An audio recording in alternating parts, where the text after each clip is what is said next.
I was about 5 years old. Anytime that you're bored, you use this as a time filler. So many women freak out. Porn addiction is one of those things where too many people don't talk about, but a lot of people experience in silence. It's not just a guy problem. It's not just about watching too much. No, this is something that's really impacting people's livelihoods, self-confidence, the way they view themselves, their relationships, their friendships, and so much more. In this video, we're gonna dive into the effects that porn can have, and not just on you, but also the people around you. We'll be going through men and women, the emotional and psychological toll, and most importantly, how to recognize it, talk about it, and grow from it. This isn't about shame. This is about honesty, self-awareness, and growth. Because truth be told, while a lot of people may have a problem with this, there are some people that have a healthy relationship with it and it works out for them and their lifestyle. But as always, in this video, we're gonna be going through a bunch of different perspectives. So if you like this kind of content, be sure to subscribe. The enemy is attacking our youth.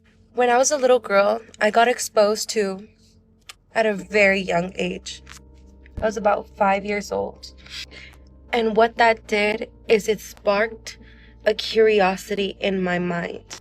I started to become addicted to it at 5 years old. That is so early to me. Like, for me, the first time I ever witnessed something, it was like the female chest. It was on my friend's PSP, and I want to say I was like 5th grade. But at the time, like, I really wasn't into women at all. So when I saw that, all my guy friends were freaking out about it. And I was just like, it looks like inflated male chest. Like, I did not get a rise about it at all. I wasn't interested in it whatsoever. And then after that, I think the first time I saw like actual like going at it and I knew the context of what it was, I want to say like 7th. It was the summer. Yeah, it was the summer from 7th grade to 8th grade. That's when I first came across it. But I hear that it's getting younger and younger, especially with the access to the internet that people have nowadays. So no, for me, when I was 5, there barely was internet. Internet was around. Damn, I sound old. Internet was around as a dial-up, but like it wasn't as prevalent as right here on your phone. No, a lot of people did have to go get the magazines or the VHS tapes at Blockbuster. But nowadays it's way like you can just go on Snap or Instagram and find exactly what you want. And I was disgusted by myself. I knew that what I was doing was wrong, but I couldn't find it in myself to tell my mom or to tell anybody what I was going through. But what that did was it sparked something inside of me that altered my mind.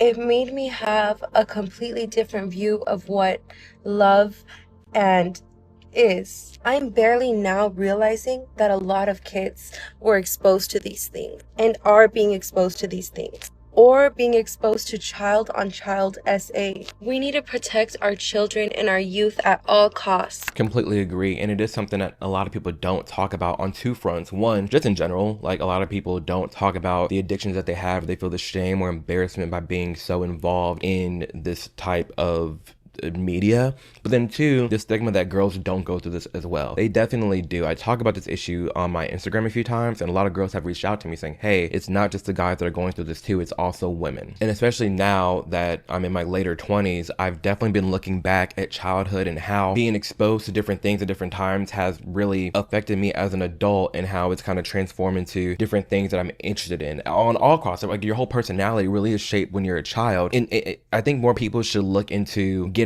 to know themselves more on a deeper level to understand where certain things derive from. 5 signs of porn addiction. These are 5 signs that you may have a porn addiction. Number 1, anytime that you're bored, you use this as a time filler. That is one of the traits of porn addiction, is anytime that you're bored, it is there for you to fill time because it hits your reward center of your brain. It triggers almost that dopamine where you feel good because you're doing something, you're actively participating, and yes, it makes you feel good. Yeah, and this is something, honestly, that a lot of people do every day, if not every other day. And it's funny because I always talk about, you know, I apply to myself too, working out. People are like, oh, I don't have the time to work out, or I can't do this, or I can't do that. I'm sorry, if you have time to, you know, get off, then you have time to go work out. Like, you can't tell me you don't have the time, especially if you're someone that does this very frequently. You do have the time. You can create the time to go out and set forth your goals. And that's one thing that I did when I was struggling with this a lot, is kind of navigate my time to different places, but like stayed realistic. So if I was trying to cut down on watching adult media, then it was like, okay, if I really wanted to watch that, then I have to, I almost treated it like a reward. I was like, okay, if I'm gonna do that, then I need to at least work out or run 3 miles, and then that's my reward. And so I was just doing that and not working out, and then it went to, okay, I'm doing both to this part, adult media is naturally kind of fading away because I was reaping the benefits of what working out was getting me when there weren't really any real benefits of watching that media as much as I was. So this is one tidbit of how like I would kind of go about it and switch things around. That worked for me at least. Not having sex in your personal relationship. In fact, you don't have a desire to have sex anymore because you would actually rather watch porn than actually be intimate with your partner. And it is something that can affect a lot of relationships, and your partner doesn't understand what's going on, and it's hard to even explain why you would go after this than your partner. And a lot of it has to do with ease. Anytime it fills that boredom, and it's something that gives you a lot of control. Yeah, in that part, there are a lot of couples that, you know, they'll go take care of it for themselves, and then later on, their boyfriend or girlfriend wants to like get it on, but then the other person doesn't want to because they already got it off. And I think that's a clear sign of when it is becoming a problem, because for some couples, it works out where it's healthy. Like they know, yeah, we get together and we have our time, but also we have our alone time too with that. And it can be balanced for sure. But if it comes to a point where you're fondling yourself more than you're fondling your wife or husband, then there is a problem. I feel like in a relationship, typically 95% of the time, you should always be ready to go, you know, go at it when the other person wants to. And if the only reason you don't want to when the other person does is because you already got one off later on in the day because you're watching adult media, that is a sign that it has become a problem, because you are now neglecting, at least if it's happening a lot, you are neglecting your partner, like who you're with. Like you can be having the real thing in person, but you're too addicted to watching it online on a screen for the ease of convenience or whatever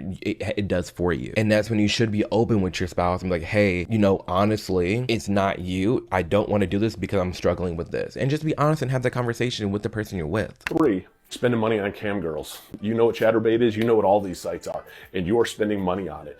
This is a sign of addiction because you are now invested in this. You are spending money on it because it becomes this obsession. It's really throwing off a lot of your sleep because usually you are up past the time that your partner has went to bed, and you are now chatting with these people online, getting that fulfillment that you're looking for. Yeah, that one's wild. If you're spending money, you're an adult, do what you want. And if you don't have a problem, that's fine. But if you're actively spending money on these cam people or OF, whatever it may be, when you don't have the money to be spending like that, it's become a problem because it's free online for you to watch. It's all free. But if it's coming to the point where you're paying now and you're that emotionally invested to control people and tell them what to do, you know, on the screen, or you're paying the subscriptions, whatever it may be, and you know, you don't have the funds to, or you're doing that while neglecting the person that's in your life, if you are in a relationship, it has become a problem. It's constantly on your mind. You will escape during work to go masturbate and watch porn in the bathroom. You will escape during different functions to actually go and fulfill this. You will disappear in the bathroom for long periods of time to fulfill this. And this is a huge sign of porn addiction. Yeah, if it's getting to the point where you're constantly away from the things you're supposed to be doing, another sign of a problem. If, like, I get it, this is a more adult video. If you need to, you know, get one off to focus or just like, you know, cleanse your mind, whatever. I've heard of that. It's fine if you have it under control, whatever. Like if the shoe fits, it fits. If you have this under control, then I'm not talking to you right now about this specific topic. But if it has come to a point where you're constantly leaving your desk and you're going to the bathroom, or you're constantly just hours locked away and you have other things you should be doing, it's a sign of an addiction and something that you should address. And none of this is being shameful. I don't want anybody to feel shame, and you shouldn't shame people in the comments. I'd love for you guys in the comments to give tips and tricks, or just share to other people that in a inappropriate way that they're not alone, because this is something that a lot of people do go through and they don't say anything about it. It blows my mind whenever I talk about this topic online. Like so many people flood in with their responses and what they do and what they're struggling with, and they don't really have anybody to go to tell someone about this. Distant and pulled away. You are not emotionally available to your partner because of how much space in your brain that this is renting, the lack of desire for being close to anybody. You have pulled away from so much. And these are some common signs when it comes to porn addiction. Yes, porn addiction is real, and it is a struggle for a lot of people out there. Completely true. I've heard stories and I know of people that would rather just like work, get one off, and like play games all day. That's it. They have literally no desire to get the real thing. They have no desire to go out and meet people because they are comfy and cozy with their corner online and the things that they got going on. And on one end, it's like, yeah, if it's working for you and you're doing great at your job, you're doing great in your personal life and you're feeling good, I guess on one end it's somewhat fine. But on the other, if that is preventing you from becoming your best self, and that's preventing you, well, Yeah, if it's gotten to the point where you're just doing it online, you don't want anybody in person, I do find that to be a problem, because you should just aspire to have a partner in life and actually physically be with someone. And because that love feels so good, you should be out there going to do that. And when it's gotten to that point, seek help. But in like the most respectful way, like talk to your bros, talk to your girls, talk to a therapist, whatever it may be. You don't have to go through this alone. There's a lot of resources online to help you out with this. But ultimately, those are 5 really good signs to identify for yourself. I might be having a problem here. Watching porn is one of those things that can affect a lot of guys in a lot of different ways. And if you're a man that is struggling to overcome porn addiction and you want to overcome it due to it affecting your sex life, your relationship, your personal life, it's affecting your confidence. If you feel shameful in some capacity because of it, then I want you to pay close attention. I'm going to share with you one thing that has helped me overcome watching porn for going on over 2 years now. And I haven't watched it since. I have no urge. I have no desire to watch it. And it's also helped me overcome using tobacco. And this one thing is this: when the urge to do it arises, no pun intended, rather than acting upon that urge, you acknowledge the urge. Yes. You sit with that urge and you breathe. Acknowledge it, sit with it, and breathe. That is so powerful. And like he said, it works not just with this addiction and you know, the adult media. It works with quitting nicotine. It works with the various things that are going on in your life. Whatever you're going through, don't ignore it. Don't suppress it. Acknowledge it. Breathe in it. Like, say, okay, this is what I'm feeling right now. And this is really what I feel like doing. And I really don't want to do it. So I'm just going to sit here and process in my head and think to myself, okay, I'm having that feeling. What is that feeling like? What triggered this feeling? Okay, I don't want to go through this. Let's just count to 10, breathe, whatever you have to do, and then get through it. But the number one thing I would say is always acknowledge it. Do not suppress. And what this is going to do, this is going to recondition your brain to not want the reward at the end. See, dopamine is the reward hormone, and every time you're watching porn, you're getting a dopamine spike. There is a reward at the end. And if you can recondition your brain to not need or want that reward, the likelihood of you overcoming it is that much greater. And not just putting a Band-Aid on it, but overcoming it for good. Valid. It is ruining that reward, because if you have that urge and then you go straight into it and then you finish, you've given your brain that reward. But if you have that urge and you sit with yourself for like a minute or two, think to yourself, okay, I have this feeling, I don't want to do it, I don't want to do it, and then you go ahead and do it, that post nut clarity hit, and it's going to start to make that experience of like going through it is not going to feel good anymore. It's not the end goal. That dopamine rush is not going to be there because of the sheer amount, and maybe this is toxic, but it works for some people, but the sheer amount of shame you're going to feel in yourself when you do go through with it. And even then, when you do feel that shame, you just think to yourself, okay, I didn't want to do it, but I did it, and I feel bad, but this is a reminder of how I'm going to keep feeling if I keep going through with this, when instead I could be doing something else. And kind of like self-talk your way through it positively. You can work through it and you can overcome it. This guy he's been 2 years clean, he says, and that's really impressive. It's really good for him. And I do think the key around that is always acknowledgement. When a 10-year addiction ruined my idea of love. Yeah, like I said before, this happens to not just guys. This isn't just a guy issue. Women too. And just women saying she struggled with it for 10 years and it ruined her idea, adult, boom boom time in bed is supposed to be. And it's all at the expense of watching something on a screen nonstop. And if you are watching it nonstop, if you do have this addiction, there are things you can do to help stop it and prevent it and work on it. We're going to get through that, and we talked a little bit about this in this video so far. But the key thing is to acknowledge and really understand, is it doing something positive to me? Again, I'm not talking to the people who have a healthy relationship with their body and themselves and adult media online. I'm not talking about you.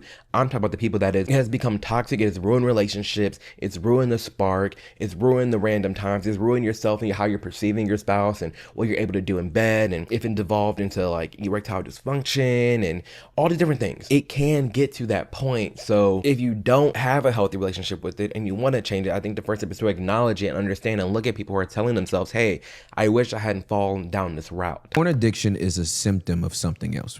Porn addiction is the fruit of something. It's not the root of anything. Yeah. In the same way, cigarettes ain't the fruit of something. It's the root of it. It's not the root of it. It's the fruit of it. Alcoholism is not the root of your issue. It's like if your nose is running and I hand you a Kleenex, I helped you take care of your symptom. I didn't get rid of your cold. Right. So I didn't know the depths of my addiction based on the sexual abuse and the trauma I endured as an 8-year-old. Right. And it's important to look back at your childhood and understand where things are created, where things spawn from, where you can, because a lot of people can trace back. Okay, they're adult actions. I've fallen into this. I'm addicted to this. I'm turned on by this, that, and the third. Where do you think that related to? And where did that come from? And for some people, it can be related to, abuse that they went through as a child. But I did appreciate what he was saying in the beginning, in that porn isn't, this addiction and watching it online that may not always be like the root issue. It's a source. It's something, it could be something that's pointing to another problem in your life. But when it comes to, watching this stuff, it's like you can sit back and think, is there something connected and underlying to this, especially if I'm going through an issue. If it's healthy, it's under control, it's just something you like, I feel like, at that point. But if it has become a huge problem for you and always has been, what caused that? Where's that connection at? And even for me, getting to the source, getting to the root cause of something can be difficult. It's not easy navigating these things alone when it comes to childhood trauma and, adult media addictions and so on and so forth. It's not easy. But honestly, thanks to today's sponsor, BetterHelp, you don't have to do this alone. My sponsor, BetterHelp, will connect you to a therapist who can help you find some answers to some of the concerns you may be having. Instead of being stuck in this endless loop of, damn, I don't want to talk about this alone and I'm going through this, or I don't know who to chat with, you can talk to someone who's trained to actually help you find the answers you're looking for. All you have to do is fill out a questionnaire. You'll match with a therapist within a few days. And you can easily switch your therapist at no cost if you're not vibing or you're not really connecting with the therapist that you were connected to. Regardless, they carefully make sure that every therapist on the platform is well qualified and their customer support team is there to help if you have any questions or concerns. With over 7,000 reviews and a 4.5-star rating on Trustpilot, BetterHelp is a platform that you can trust. Going to therapy is a sign of strength, not weakness. And getting to know yourself more, talk to someone about yourself, and understand more why you are the way you are can propel you farther than you ever could imagine, because it helps you understand and identify, I think this way, so I can work through a problem like this more. If I'm experiencing this, I will come at it from this angle. It just helps you unlock the puzzle pieces in your head to just focus on what you need to focus on to reach your goals and dreams. It's so powerful. Therapy is a tool. It's not a crutch. It's nothing to be embarrassed about. And again, it's a tool that equips you with the knowledge to help you navigate the world better. To get started, all you have to do is tap the link below or scan the QR code here on the screen to go to betterhelp.com/Amir Odom and get 10% off your first month of therapy. So many women freak out when they find out that their partners are watching porn because somehow they feel like it means that they're not enough. But that's not what it means. It just means that your partner likes to watch porn, and it's an outlet. It's kind of like you have friends to talk to, right? You didn't expect you'll never talk to anybody but your partner. People like to have outlets outside of their relationship, and it doesn't mean that their partner's not good enough. So try really hard not to take it personally. Yeah, I'd not take it personally if it's not a problem. I don't care if I'm with this watching this stuff online, as long as it doesn't interrupt our relationship and what we got going on. If you have it under control, you do it every so often and whatever it may be, and it's not inconveniencing the relationship, it's not pushing me aside. I mean, it clearly it's healthy, it's working, it's not really concerning me. But if we have men who are struggling with this to the point where the woman's neglected, she's not getting touched anymore, she doesn't feel love, she doesn't feel no affection, it can be a problem. And yeah, it can hurt the feelings of the woman. She may not feel love, she may not feel pretty, she may not feel desirable. So it's the man's job to make her understand and feel that way and talk through these things with them. So yeah, on one end, it's like, don't always take it personal, but I mean, you have a right to take a person if it actually is inconveniencing the relationship. Porn, one of the worst addictions? Let's take a look at the data and not rely on religious or moral arguments. I look at porn a lot like alcohol, which is a lot of people engage in it. In fact, more people watch porn regularly than drink alcohol. But what we know from internet service provider data, which is a lot better than just asking people, is most people do not watch it in an addictive manner whatsoever. For most people, it's a healthy sexual outlet. But just like for alcohol, about 10 to 15% of people struggle with it. And for them, it could be very devastating in their lives, especially for young men who start watching hardcore porn at an early age. It affects their relationships, their sexual performance, and they have this unrealistic view on what sex is. But the difference with porn is a lot more people think they have a problem with it than do. And one of the reasons is that when they internalize those religious and moral messages, it puts them into this shame spiral because they look at it as this big evil temptress to be avoided at all costs, and they use it more addictively. Yeah, and that's valid, and that is a cycle that I've seen and that I've heard about. Is, you know, people say, oh, all of, you know, adult media and all of OF is extremely bad for you. I don't know if I necessarily believe that is the case. If it's in moderation and it's a subset of society of consenting adults doing this and showing themselves online, they have every right to. And much like alcohol, there are plenty of people who go out there, can have a good time, come home, and it's fine. But you do have this rise now, a tangent of this rise of people becoming sober and talking about being sober.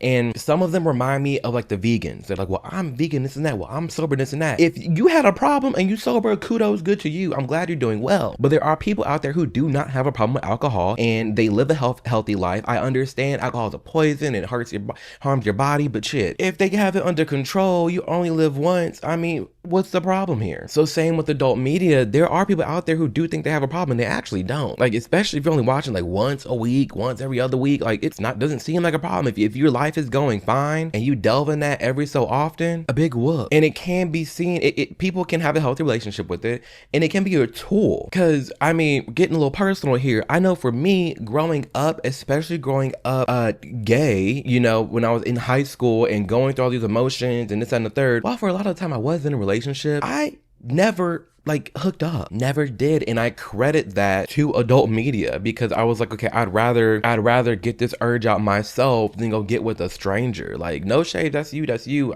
do you. But for me, it did work as a tool to satisfy my urges and, you know, my late teens, early 20s, like get that out of me without having to run to someone in person. Cause I'd argue it's a little healthier doing that and watching adult media than like getting with a bunch of strangers, even though like you're having real it's not a real connection.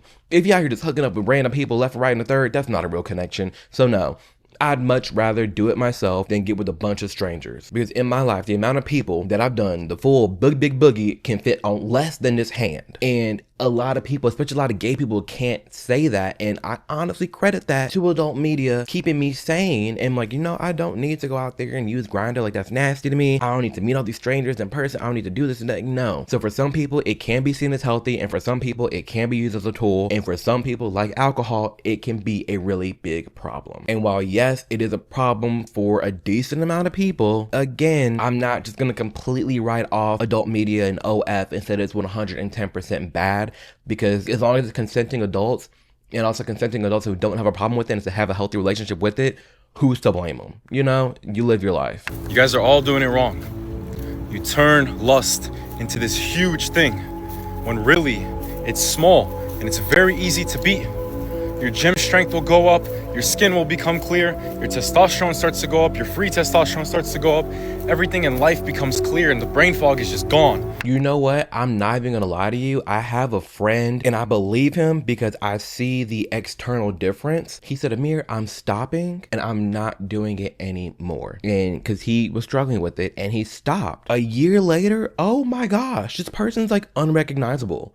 Like chiseled, looks different. He says he feels different. He looks like he's glowing. Like, it's clear something in his life changed. And he's telling me it is, you know, he quit doing that. And I have no choice but to believe it because he's literally a different person. And so if you are struggling with this or you don't have a healthy relationship with it, look to the benefits of what stopping can do. Because when you have it under control or you stop completely, you do reap the benefits. There's nothing bad that happens from it. Your testosterone literally grows up. The way you feel in the gym goes up. The way your body feels, you feel more rested. You have more energy. Your libido's higher. You know, when you're actively like doing the deed in person, you feel better. You look better. Things look different. There's a lot of benefits to actually stopping. And so if you are someone that struggles with it, that's another way you can kind of twist your mind around. Like, okay, well, say you're doing it every day. I'm just going to do it every other day. Because when I skip a day, it'll feel better and, you know, think there will be more of something. It's a little graphic, but like, you know, we're having an adult conversation here and kind of spread it out. I'm like, okay, well, really that means if I do it once a week, it's going to be even better. It's going to feel even better. I'm going to look better and it's going to feel better and this, that, and the third. Kind of twist your mind about it and focus on the benefits of either getting rid of it or spacing it apart more. But in totality, this is a silent issue that people are going through. And while yes, there are people who have a healthy relationship with it, and it works out and it's not impeding on their personal relationships, it's not impeding on their friendships, it's not impeding on their finances or goals, do you. Kudos to you. I'm glad it's that way. But there are people who watch it 2, 3, 4 times a day that are in the gutter, really going through it and have nowhere to turn. And I will say again, you are not alone. You at least turn, if you have a best friend, turn to your best friend and say, hey, this is something I'm going through. What about you? Have you gone through this before? Because everybody's at least watched it once for the most part. So you can reach out that way, look up different videos, different tips and tricks on how to quit, and just be honest with yourself. It can feel very isolating. That's why I'm making this video, because I make generational videos about, I mean, at this point, I make videos about a lot of damn things. Nothing's off limits for me, including this topic, because I know and I've talked to so many people who are struggling with this or who did struggle with it. And I'm here to let you know that you're not alone, and this is something that you can fight for. So in the comments below, I'd love to know your opinion. Is this something that you've struggled with? Is it not? How many days clean are you? Are you something you're actively trying to quit? Has it impacted your relationship? I've heard of divorces from this. So let's talk in the comments and share different stories so people can know that whatever they're going through, someone else can also connect with them. Share your best tips and tricks, share your stories below. It will help out more than you know. And as always, I am incredibly thankful for you guys taking the time to watch this video. Spend it here with me, whether you're in the car, eating a meal, hanging with friends, in bed, it doesn't matter. Like directly it's got like a rush of emotions. What the directly to you. Thank you. Like, genuinely thank you. Thank you for being here. Thank you for supporting me. Thank you for subscribing, liking, sharing my content. It truly has changed my life, and I'm incredibly grateful for it. And again, if you want to meet me in person, you can head over to amirodom.com. I'm going on tour this fall, September, October. I'll be right there. I'm hitting New York, Toronto, Chicago, Atlanta, Dallas, Houston, Phoenix, Seattle, LA. I will be there in a city near you. Come out. Cannot wait for it. And as always, do know it is called going through it for a reason. You are not stuck there. You will survive. Whether this is something that you're going through, no matter what season you're in life you're going through, again, it's a season, okay? You can and you will get through this, especially if this is something that you're fighting or battling. You're not alone. This won't be the only video that I make on it. Maybe I'll make a video dedicated solely to the best tips and tricks to quit this habit. Let me know if you want that video below. I totally can make that. I have no problems doing that. But yeah, I just have to stress that you're not alone, and you can and will get through this. So with that being said, my name is Amir Odom. I appreciate you being here, and I will see you in the next video. Deuces.